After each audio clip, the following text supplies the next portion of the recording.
Hey there! This month, October, is Dyslexia Awareness Month.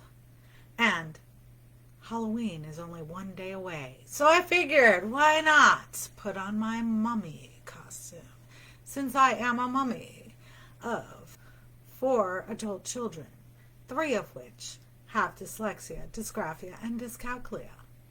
And one is hyperlexic. All 4 of my children have a total of 8 neurodiversities. So, for the month of October, I am busting the myths about dyslexia. And the myth for today that I will be busting is that accommodations set up for kids in school is a cop-out. Oh my goodness, it is not. But I kind of felt the same way when my kids first started getting accommodations in school. I thought, oh, you're making it too easy for her, and then she's just not going to try hard. But that is so not the facts. Because what happens if you make it too hard for them, which regular classroom requirements may be too hard for your child to achieve. And so if you make it too hard for them, then they may just quit on themselves and give up and not try. So it's kind of a dance. You need to find the balance of what accommodations are appropriate for your child so that they can thrive and survive in school until they are able to catch up with their classmates.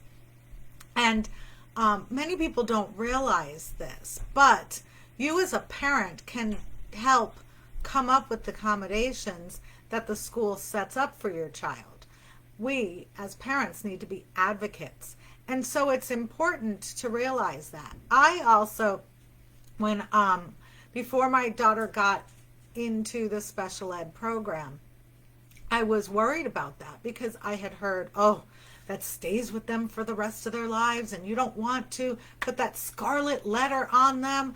But you know what? She needed that. She needed to have smaller classes for her reading and spelling, and she needed to be able to leave the classroom and have the tests read to her so that she could correctly answer the questions and not make mistakes and fail because she didn't understand what she was reading.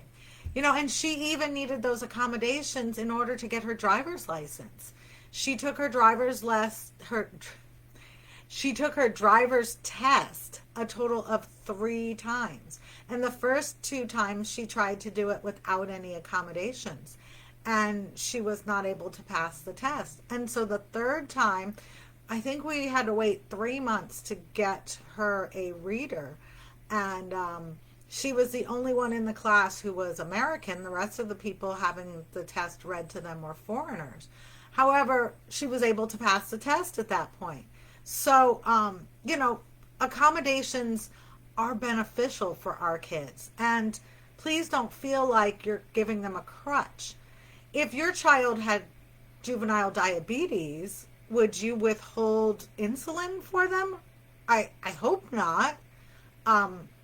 If your child broke their leg and needed crutches for a while until they were out of the boot or off of their cast or whatever people use crutches for anymore, I would assume that you would allow your child to use those crutches for the time that your child needed them, and wean your child off of the crutches when it was no longer needed. And that's the same way that you can do it with school accommodations. They're going to meet with the IEP or ARD team every year, and you can go over what the accommodations are, you can tweak them, you can request them. You have the power. And don't let them intimidate you to think that you don't know what your child needs, because as your child's parent, you know better than anyone else what your child needs. So that is my tip for the day. And if that resonates with you, please join our Facebook group of parents who have kids with dyslexia, dysgraphia, and dyscalculia, and get the support that you need. Get your questions answered. Know that you are not alone, because we're not alone in this journey. 1 in 5 people have dyslexia. That's a large number. So, what are you waiting for? Join our group today and check out the rest of my YouTube videos to learn more about dyslexia. Only 1 more day left for our myth busting in the month of October. And I'm going to put on another costume tomorrow.